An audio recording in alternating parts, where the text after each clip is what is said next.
Hey everyone, it's Zoe here.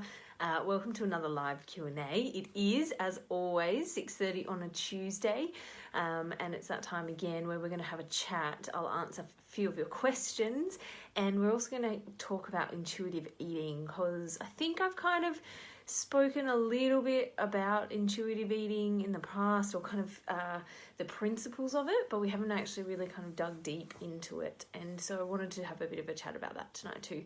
So I've got a couple of questions from Kathy and nothing for Jenny, so I'm just bringing up my page. If you're watching the replay, just skip forward a couple of minutes and we'll just let everybody log on and say hi.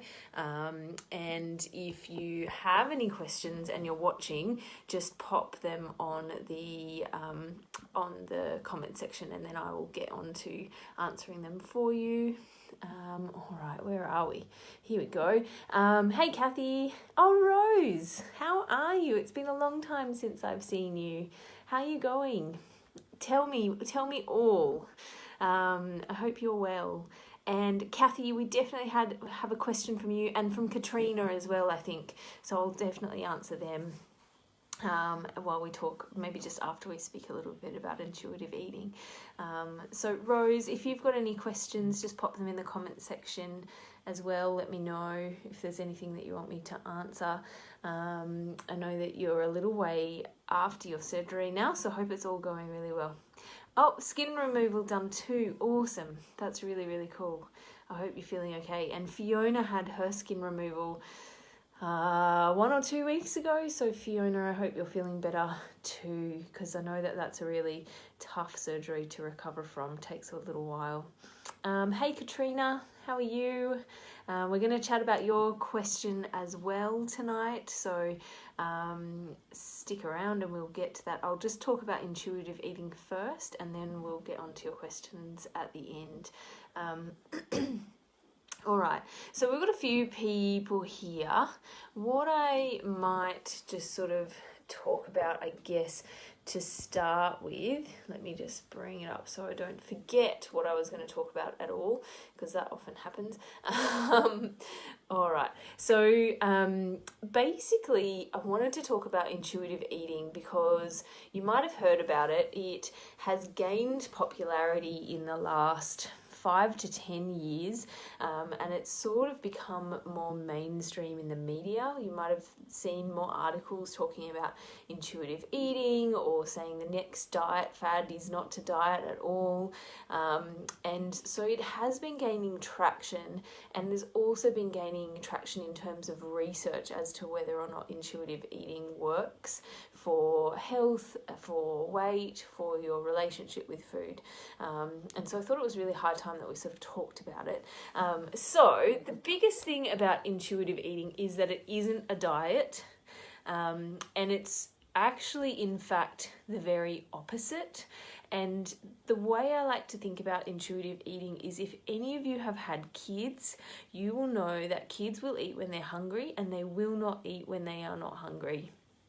They often eat what they really feel like, and you know, I guess that behaviour can get a little bit skewed when it comes to desserts and treats, but you know that old question that I always used to say to my mum, I'm hungry, I want to eat. She's like, well, you can have an apple, otherwise you're waiting for dinner. And most of the time I could wait for dinner.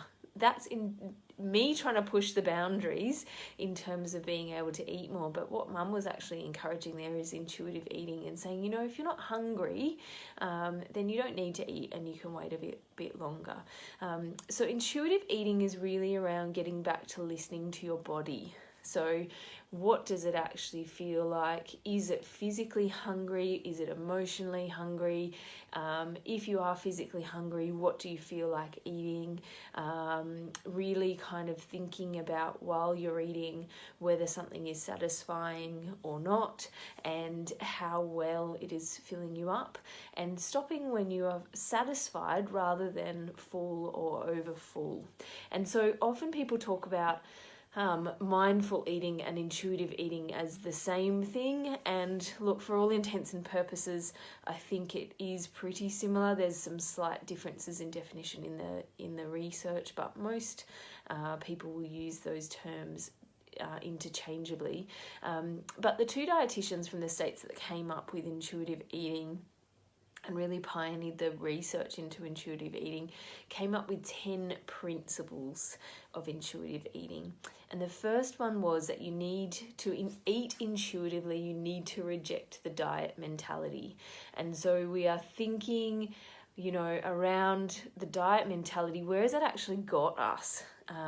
Often, we've gone on and off diets, and that has actually only ended up in us maybe losing weight for a little while, and then you gain it, and when you gain it back and a little bit more, and this sort of yo-yoing over our lifetime, which actually gradually means a weight increase. So it's really starting to reject that diet mentality. So trying to get rid of books, stop following social media accounts that make you feel bad about yourself, instead following accounts that sort of share positive food and health messaging, really trying to swap all of the diet books out of your bookshelf, trying to unsubscribe from email lists where they're talking about diet. So basically anything that is trying to put rules around food. And I know that after surgery, it can be a little bit tricky to marry what you need to do with surgery with intuitive eating, because you need a set of guidelines around what your body needs every day, and that's absolutely fine. Within those guidelines, we really want to focus on eating what you really feel like, and eating when you're hungry and not when you're full, or not when you're eating for other reasons other than hunger. So the second principle is to honor your hunger. And it's normal to have hungrier days and not so hungry days. And if you try to, override your feelings of hunger and you don't eat, which is often what we do with a really restrictive diet, our body actually reacts with cravings and then binges and tries to thinks you're going into a famine scenario, so it pushes that drive to eat. And so we really want to try to honour our hunger. And I know, again, after surgery, it can be a little bit different as to whether or not you feel hunger and what hunger feels like for you. So it's a bit of a process in terms of practicing and figuring out what that new kind of hunger and fullness signals are for you after the surgery. The third principle of intuitive eating is to make peace with food. And that is basically realizing that food is not good or bad. And if you eat a food that is bad, you are not a bad person. And if you eat food that is good for a day or 2 days or 5 days or a month, then you're not a good person. And trying to get back to food being fuel. And food can be a source of pleasure, but really not putting so much focus on it. Because when you put so much focus on food, that can kind of misconstrue in your mind, how important food is, and it can make it more difficult to manage those cravings and that hunger, or that emotional hunger, and that relationship that we have with food as a soothing mechanism. So the fourth principle then is to challenge the food police. And that's really about that good food versus bad food, and realizing that food isn't inherently good or bad. Food is food, and what we've been conditioned to do is to place negative and positive connotations around food, depending on what the type of food is and what the diet is that you're following. So you want to try and start to challenge those thoughts around good and bad, and kind of capture, if you start thinking, oh, I've been bad today because I ate 2 Tim Tams, you're not bad. The Tim Tams aren't bad. You just ate 2 Tim Tams, and that was a choice, and that's okay. And so your next choice, what does your body really feel like? Do you feel like more Tim Tams, or is your body actually telling you that you want an apple or something, or some veggies because you haven't had enough today? And that's where the principle 6 comes in, which is discover the satisfaction factor. So that's really looking at what is going to satisfy you. So if you are hungry, physically hungry, what food are you going to choose that will satisfy you the most? Because you'll be able to eat a smaller portion of something that is what you really, really feel like, rather than something that you don't really feel like. You often eat more than what you need. And sorry, I missed number 5. And number 5 is feel your fullness. And that is really looking at that hunger scale, which I talk about all the time. So a hunger scale of 0 to 10. 0 is absolutely starving. 10 is Christmas Day stuffed, I want to vomit. And you really want to stay between a 3 and a 7 by checking in regularly with your tummy. And just pausing for a minute before you go to the fridge and saying, well, hang on, how hungry am I? What, on a scale of 0 to 10, where am I sitting? And if you don't want to get below a 3, so towards the over hungry, because often then you can overeat because you're starving, like that hungry bear kind of syndrome where you walk in and you can eat anything in the house, or you eat too fast and that makes you feel uncomfortable. And you also don't want to be eating past a 7. So you don't want to be eating to the point where you're not satisfied but where you're actually full, because that's physically uncomfortable. If you're eating to that point regularly, you can over time stretch your sleeve. And it's basically your body telling you that you're eating more than you need. So we really want to get out of that habit if we can. So back to the rules. Rule 7 is to cope with your emotions without using food. And I think this is a really important one. And we talk a lot about how else, maybe starting a list of how else you might manage your emotions when you're feeling stressed or tired. And this comes to Kathy's question, which said, I struggle when I'm stressed, had a challenging day at work today and was eating too fast for tea time. And, you know, I do work on mindful eating, but sometimes those habits win where you just eat too fast or too much because you're stressed. And I think, Kathy, the more you practice, the easier it does get. But you do really need to practice maybe finding something else. So maybe if you've had a really stressful day at work, for example, if before you walk in the house, you walk around the block and just do a little bit of exercise, or maybe you put on your favourite music in the car on the way home so that you have a moment to yourself where you get to listen to something else and calm down.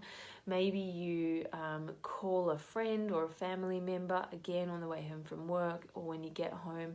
Maybe you get home and you draw a bath and you just sit in it and you have some nice smelly things, and anything that you can do just to de-stress and cope with that stress. And the same thing goes for sadness or happiness. Sometimes we eat for happiness. Find some other ways, start a little list with some other ways that you might like to try to manage those emotions, so that your first response isn't just to go to the fridge or to eat too fast at dinner time. The 8th principle of intuitive eating is to respect your body.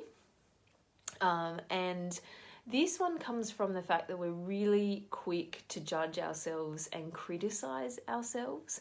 And this actually, learning to respect your body and how it is at the moment and where you are in your journey, and, you know, for women, what time of the month it is, and what else is going on in your life, and being able to kind of reframe that and think, where have I come from? What is my body allowing me to do? What is that body doing for me, even when I'm not thinking about it? And really starting to respect that body is one of the first steps to rejecting the diet mentality, because the diet mentality is essentially telling us that we don't fit the appropriate body.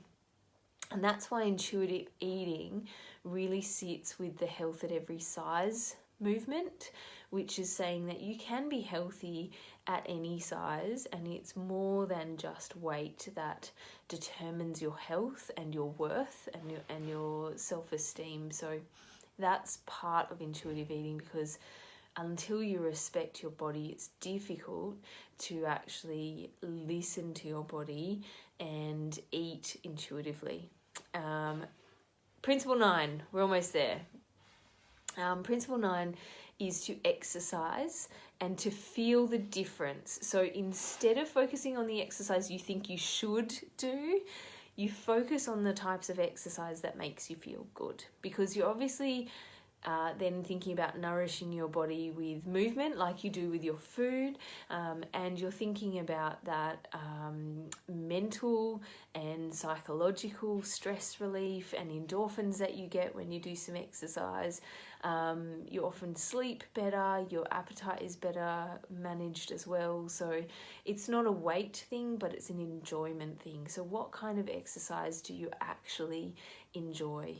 Okay, so for me at the moment, as an example, normally I would be riding all through winter, all through summer. I'd also be swimming in winter. I'd also be running in winter. And because there's no races on for me that are scheduled for until the end of the year, I actually realised that I hate going to the pool in winter. And I hate it because I hate getting in. Once I'm in and I'm swimming, I'm usually okay, but I hate that bit where you're standing on the sideline and you're waiting for the squad to start, and it's cold and it's miserable, and I used to stand there all the time and go, what am I doing here? I hate it, I hate it, I hate it. And so I think what I've done this winter is actually go, you know what, I don't need to. I can get back in the pool, or I can go just to the indoor pool instead of going to squads, which is in an outdoor pool. And then I'm going to actually enjoy what I'm doing rather than feel like it's a punishment or a chore or something I should be doing because I'm training for a race. So have a think about the exercise that you do. What do you actually like to do? Is there something you liked to do when you were growing up? Did you like to play tennis? Is there something else that you haven't tried in a while or maybe something new you've never tried that you might want to give a go? Because that's really important as well. And then the final principle, so the 10th principle of intuitive eating, is to honour your health with gentle nutrition. And so this is acknowledging that being healthy doesn't mean eating perfectly. And it kind of comes back to that good or bad that we were talking about before. And it's also trying to recognize that it's all about consistency rather than all or nothing. So if you eat well and make great, healthy choices most of the time, and then sometimes you really feel like some chocolate, or you go out to dinner, or like we've been traveling a bit, so we stopped at McDonald's. If you do that once in a while, it's fine. You're not going to undo the whole thing. You don't need to feel guilty about it. And just think about, how am I best going to nourish my body? What else have I eaten in the last day, couple of days, the week? What kind of nutrients is going to be best for my body? And what do I actually feel like? Because often, if you have had a couple of days where maybe there's been a bit of socializing, or you've eaten foods that's a bit richer than what you would normally, often if you actually ask your stomach and your body what it wants, it probably wants something lighter. Or it probably wants some vegetables if you haven't had enough, or it probably wants some red meat if you also haven't had enough of that for the last week or two. So it is really just, you guys often know exactly what healthy eating looks like. Most of us do, and we call that portion food knowledge. But what we miss is we can't actually put that food knowledge into practice a lot of the time. And so what we need to do is marry food knowledge over here with food intuition over here, and get the two to meet in the middle so that they work together. Okay, so I hope that's been helpful. Ask me questions about it if you like. Karen's joined us. Welcome, Karen. It's good to have you. The other thing I'd maybe just touch on briefly is there is lots of science behind intuitive eating now, in terms of increasing self-esteem, better body image, greater life satisfaction, optimism, well-being, proactive coping skills, lower BMIs, higher good cholesterol levels, lower not so great cholesterol levels, and lower rates of emotional eating and disordered eating. And so it is something that we do need to get better at doing. And I can send you, I'll post in the group a TED Talk, which I love. It's pretty old now, but it's talking about intuitive eating and this study that was done on healthy habits versus weight and the impact that has on longevity and health, mortality and morbidity. And I really like it, so I'll post that. And Kathy, yes, there are some really good books and things. Hang on one second, I found it. There's a couple of books called Intuitive Eating, and just different versions or editions. So Intuitive Eating is by Evelyn Tribole and Elise Resch, and they're the two that really kind of publish about intuitive eating. But I'll post a website called The Original Intuitive Eating Pros, and that's written by those two. And so there's quite a lot of information on there about what intuitive eating is and how to start. They also sell an intuitive eating workbook, and a few things for teens too, and I think they have audiobooks as well. I'll also post a couple of articles too, because there's a few I think that are quite helpful. And on that page as well, that the original Intuitive Eating Pros, which is just intuitiveeating.org, they've got a whole bunch of links and studies as well, if you like to kind of dig into the studies and see some of the science as well. So no problems, that's fine. So so Kathy, I hope that also kind of answers your question about what to do when you get home. So please let us know if you try something else as a bit of a stress relief on the journey home. I think that's probably a really good time, or like especially if it's an hour's drive, maybe find an awesome podcast or some music or an audiobook that you can listen to while you're driving, or use that time to call someone. I also often recommend that sometimes people, if they eat fast or too much at dinner, it might be because they've hit that sort of lower end of the hunger scale. And so sometimes what I'll recommend, rather than not snacking in between meals, before you get in the car, or I don't know exactly what your timing is, but at sometime late afternoon, maybe 4 o'clock if you're eating dinner at 7, for example, you have a little snack before you get in the car, and then that means that you've taken the edge off that hunger. You're less likely to get to an over hungry point. So when you walk in the door, you're kind of not that hungry bear that's looking straight at the fridge, or by the time you get to dinner, you're not starving. You're somewhere between a 3 and a 4 maybe, but you're not a 0 or a 1 or a 2, because that's what we want to try to avoid. So let us know what you try and what works, because I'd be interested.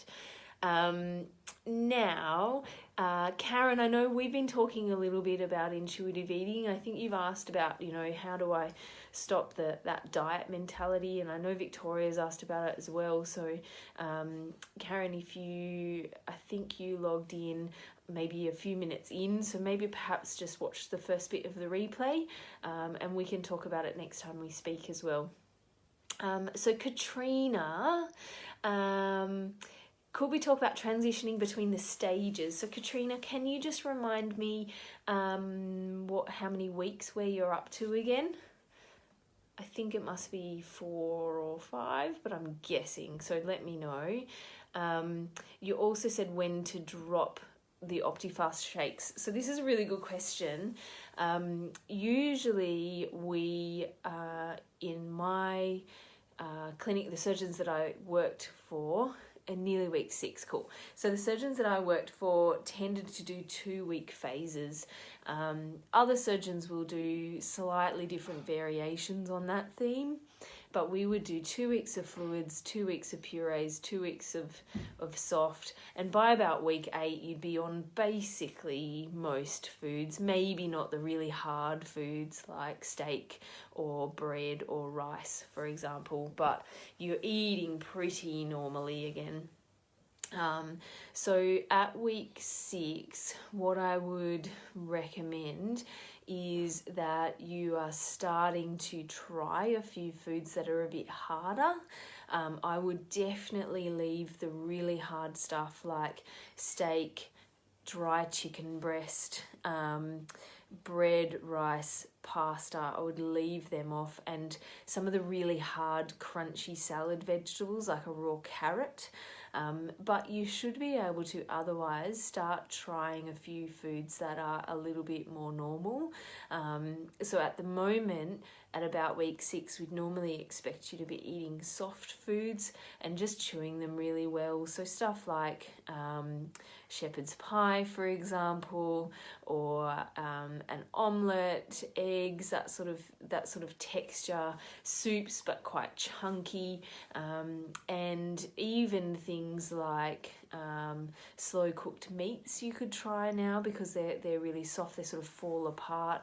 And just what I would recommend is the best way to do it is every day try something new. If it doesn't agree with you, stop eating it right there and then go back to it in another week or 2. So don't discount it forever. Don't say, oh, I tried a chicken casserole so I can't, and that didn't feel good and so I can't eat chicken.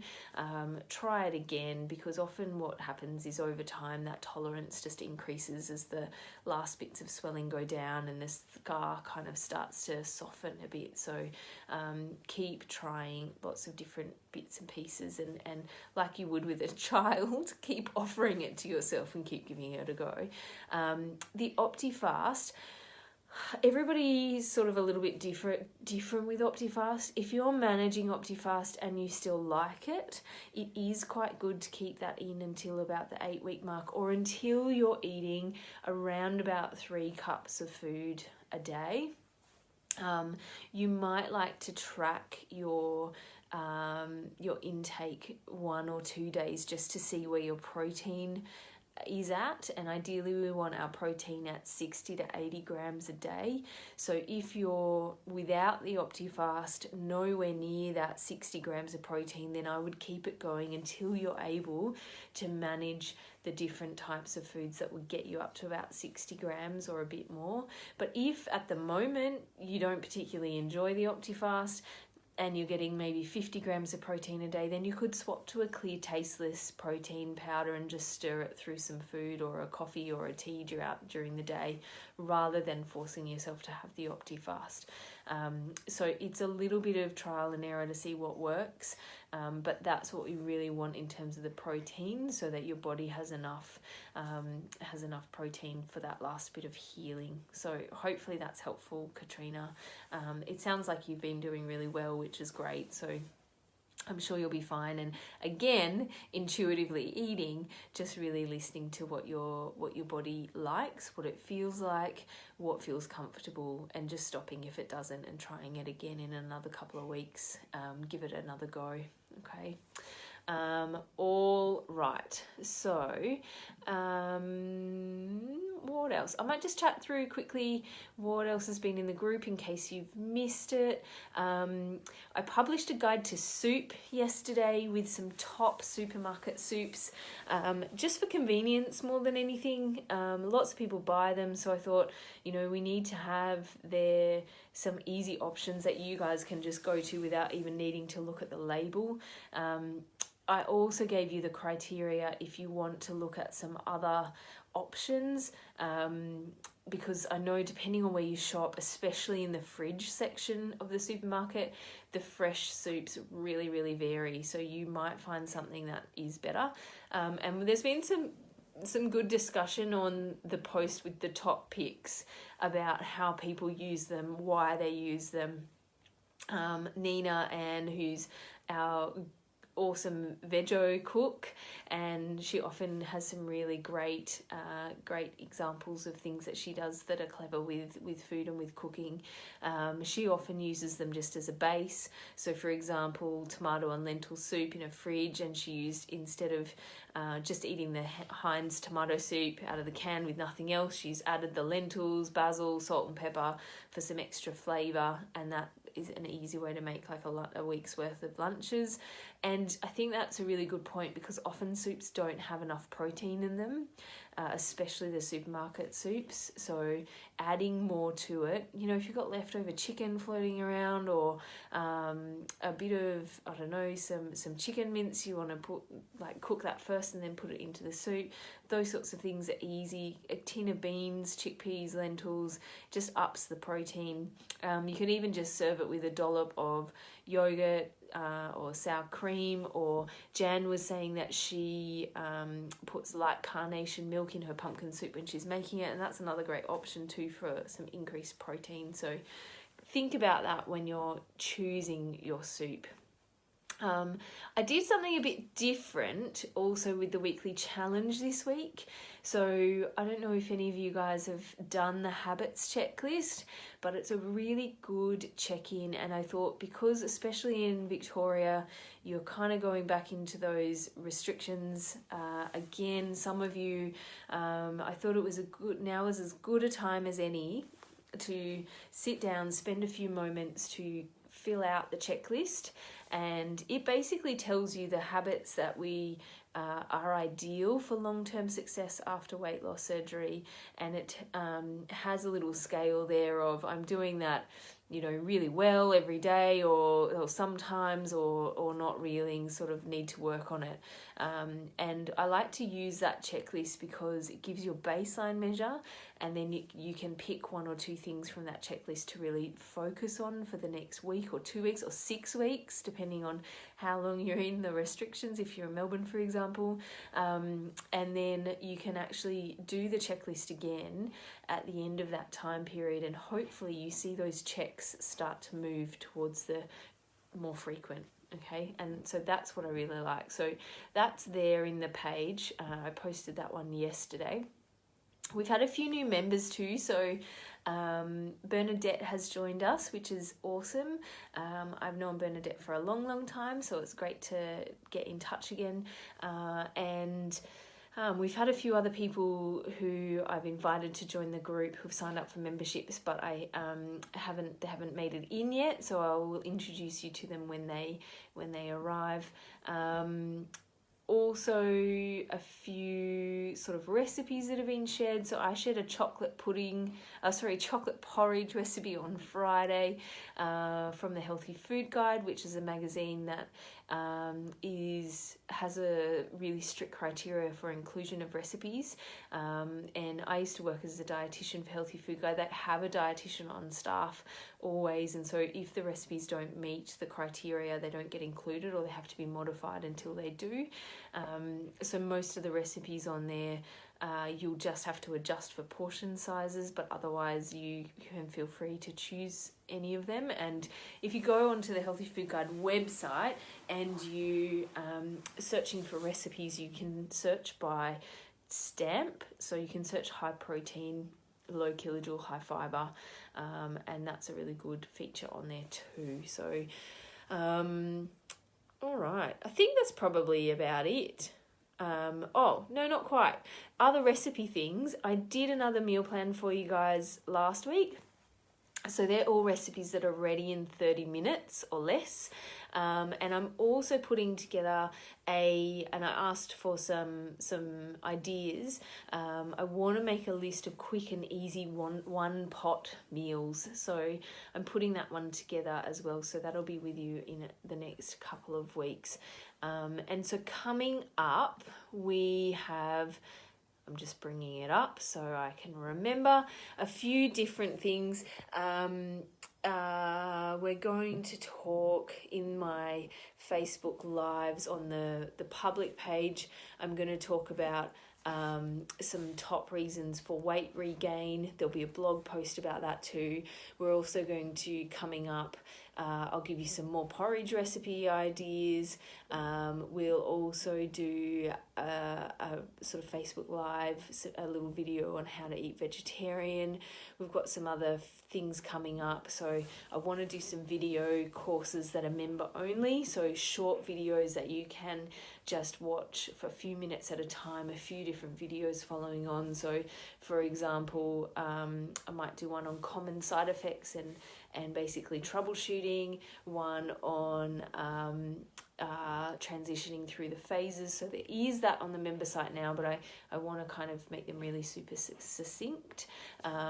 We also wanted to do one on getting back on track, one on hunger, those sorts of topics. So if you've got any ideas for little courses, they're just mini video series really. It's not really a course, but let me know and I will get onto it ASAP.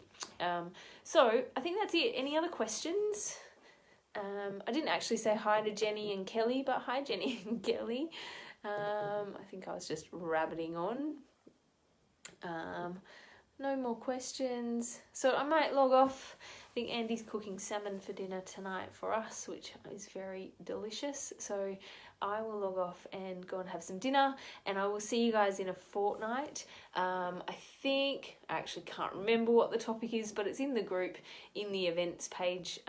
So have a look in there. You should have an invitation as well to that event. So I will see you next fortnight. All right. Thanks, guys. See you soon.